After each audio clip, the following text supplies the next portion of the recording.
पिछले कुछ समय से जब से बीएसपी फिर से मजबूत होनी शुरू हुई है तो तब से अब यह सभी विरोधी पार्टियां विशेषकर दलित वर्ग से जुड़े अवसरवादी व स्वार्थी किस्म के संगठनों व पार्टियों आदि को विभिन्न स्तर पर इस्तेमाल करके तथा उनके जरिए आए दिन किस्म किस्म के कार्यक्रम आदि करवा के यहाँ दलितों एवं अन्य उपेक्षित वर्गों के लोगों को गुमराह करने में लगी है तथा उनकी ताकत को भी बांटने व कमजोर करने में लगी हुई है, जिनके बहकावे में इन वर्गों के लोगों को बिल्कुल भी नहीं आना है। और इसके लिए अब ये अवसरवादी व स्वार्थी किस्म के बने संगठन एवं पार्टियां यहाँ जातिवादी पार्टियों के हाथों में खेलकर तथा एक सोची समझी रणनीति के तहत बीएसपी के भोले भाले लोगों को अपने इन संगठनों व पार्टियों आदि से जोड़ने के लिए अब अपने कार्यक्रमों में व बैठकों आदि में मान्यवर श्री कांशीराम जी का व मेरा खुद का भी नाम लेकर ये कहते घूम रहे हैं कि हम तो इनके मिशन को ही आगे बढ़ाने में लगे हैं और इसके लिए हम बहन जी का भी काफी सम्मान करते हैं। साथ ही ये भी कहते हैं कि बाबा साहब डॉक्टर भीमराव अम्बेडकर के जिस अधूरे पड़े कारवां को बीएसपी पूरा करने में लगी है उसके साथ हम भी खड़े हैं। इस किस्म की वो बातें करते हैं लोगों को गुमराह करने के लिए। इस प्रकार से ये सब लिपड़ी चिपड़ी बातें कहकर अब ये अवसरवादी एवं स्वार्थी किस्म के संगठन एवं पार्टियां बीएसपी के लोगों को गुमराह करने में लगी है तथा इस पार्टी को कमजोर करने में लगी हैं। जबकि इस मामले में हमारी पार्टी का ये कहना है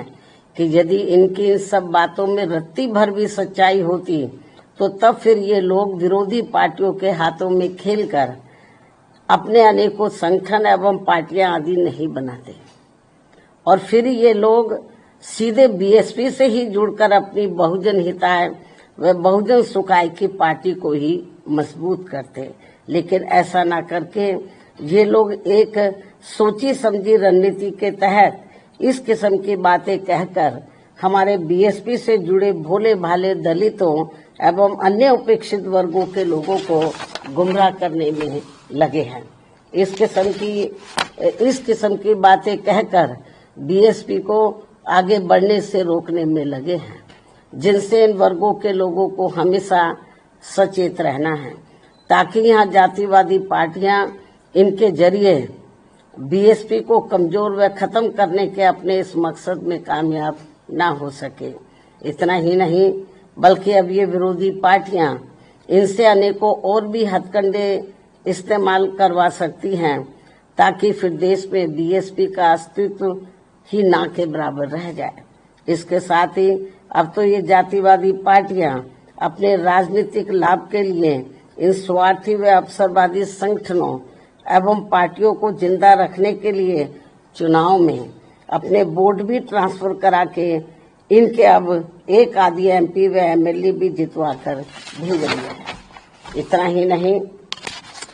बल्कि ईवीएम में भी धांधली करा के अब बीएसपी के उम्मीदवारों को जीतने भी नहीं दे रही हैं ताकि दलित एवं अन्य उपेक्षित वर्गों के लोगों का बीएसपी से मोह भंग हो जाए। हालांकि ईवीएम में धांधली को लेकर अब विपक्ष की पार्टियां भी काफी कुछ बोल रही हैं। ऐसे में अब हमारी पार्टी सहित अधिकांश विपक्ष की पार्टियां भी यही चाहती हैं कि देश में सभी छोटे बड़े चुनाव पूर्व की तरह ही बैलेट पेपर के जरिए होने चाहिए, जो वर्तमान सरकार के रहते तो संभव नहीं हो सकता। लेकिन उम्मीद है कि सत्ता परिवर्तन होने के बाद ये सब संभव हो जाए। इसलिए ऐसी संभावना के चलते अभी अपनी पार्टी के लोगों को भी कतई निराश नहीं होना है, बल्कि इनको अपनी पार्टी को हर स्तर पर मजबूत बनाते रहना बहुत जरूरी है, क्योंकि देश में वर्तमान में चल रहे राजनीतिक हालातों में ये ईवीएम वाला सिस्टम कभी भी बदल सकता है और फिर यहाँ बैलेट पेपर से ही देश में हर चुनाव होंगे और ऐसा हो जाने पर फिर बीएसपी के भी अच्छे दिन पुनः वापस लौट आएंगे। इस उम्मीद के साथ ही पार्टी के लोगों को यहाँ जातिवादी पार्टियों के इशारों पर बने ऐसे सभी अवसरवादी एवं स्वार्थी किस्म के संगठनों एवं पार्टियों आदि के हथकंडों से सावधानी बरतते रहना बहुत जरूरी है। इसके साथ ही पार्टी के लोगों को अपनी एकमात्र हितैषी पार्टी बीएसपी के जनाधार को बढ़ाने की तरफ भी इन्हें विशेष ध्यान देना है, ताकि फिर अपनी ये पार्टी खासकर यूपी में पुनः पूर्ण बहुमत के आधार पर सत्ता में आसीन हो सके, जो ये सर्वजन के हित में होना यहाँ बहुत जरूरी है। इसलिए कांग्रेस, बीजेपी व सपा आदि इन पार्टियों के सहारे व इशारे पर चलकर दलित एवं अन्य उपेक्षित वर्गों की एकता व इनकी एकमात्र हितैषी एवं अम्बेडकरवादी पार्टी बीएसपी को कमजोर करने वाले ऐसे सभी अवसरवादी व स्वार्थी संगठनों एवं पार्टियों के नेता चाहे अपने निजी स्वार्थ में सांसद, विधायक व मंत्री आदि क्यों ना बन जाएं, तो भी इससे इन वर्गों के लोगों का कुछ भला होने वाला नहीं है। इसके अलावा यहाँ मैं ये भी कहना चाहूंगी कि पिछले कुछ समय से हमें ये देखने के लिए मिल रहा है कि देश की राजनीति में एक दूसरे के विरुद्ध द्वेष, विद्वेष, संकीर्णता व मुकदमेबाजी आदि की नकारात्मकता इस हद तक बढ़ गई है कि आए दिन नेताओं के बीच किसी न किसी विषय को लेकर होने वाली असभ्य एवं अभद्र आचरण से जनता काफी हैरान व दुखी भी है कि अतः वर्तमान में चल रहे ऐसे हालातों में इन लोगों से सही जन व देश हित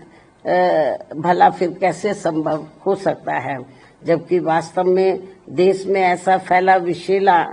माहौल सीधे तौर पर यहाँ के विकास व आत्मनिर्भरता के प्रयास को बाधित कर रहा है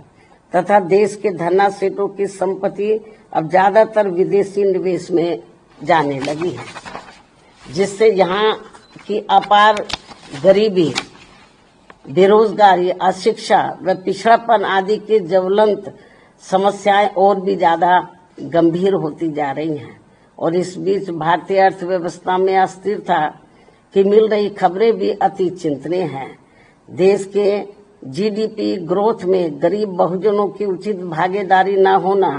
अर्थात देश के विकास में सब समाज का हित निहित नहीं होना, ये वास्तविक कारण है जो सबके विकास को अपेक्षित संतोष नहीं दे पा रहा है। इसलिए सबका विकास होना जरूरी है। साथ ही देश के गरीबी एवं बेरोजगारी मुक्त बहुअपेक्षित विकास यानी कि सुखी संपन्न लोगों के विकसित भारत के निर्माण में केंद्र की बहुजन हितैषी नीतियों के साथ साथ राज्यों के गुड गवर्नेंस की भी भरपूर भूमिका न होना ये भी सोचने की बात है, जबकि यूपी जैसे बड़े राज्यों को भी सबके विकास का दायित्व निभाना अत्यंत आवश्यक है। इतना ही नहीं बल्कि बरसों से अपने देश की सीमाएं भी पूरे तौर से सुरक्षित नहीं होने के कारण यहाँ समय समय पर आतंकवादी वारदातें भी आए दिन घटित होती रहती हैं। अभी हाल ही में पहलगाम की हुई ताजा घटना इस बात का खास उदाहरण है, जो अति दुखद व चिंतनीय भी है, जिस पर इस समय देश में काफी राजनीति भी की जा रही है। ये भी बड़े दुर्भाग्य की बात है जो नहीं होनी चाहिए। वहीं दूसरी तरफ अब देश में कोरोना का भी तेजी से प्रकोप बढ़ रहा है, जिसके रोकथाम के लिए भी सभी राज्य सरकारों को विशेष ध्यान देना चाहिए। साथ ही देश में लगातार बढ़ रही गरीबी एवं महंगाई आदि ने भी लोगों को अब काफी तोड़कर रख दिया है। इनके साथ साथ इस समय देश के कुछ भागों में भारी वर्षा व तूफान आदि आने की वजह से भी लोग बहुत ज्यादा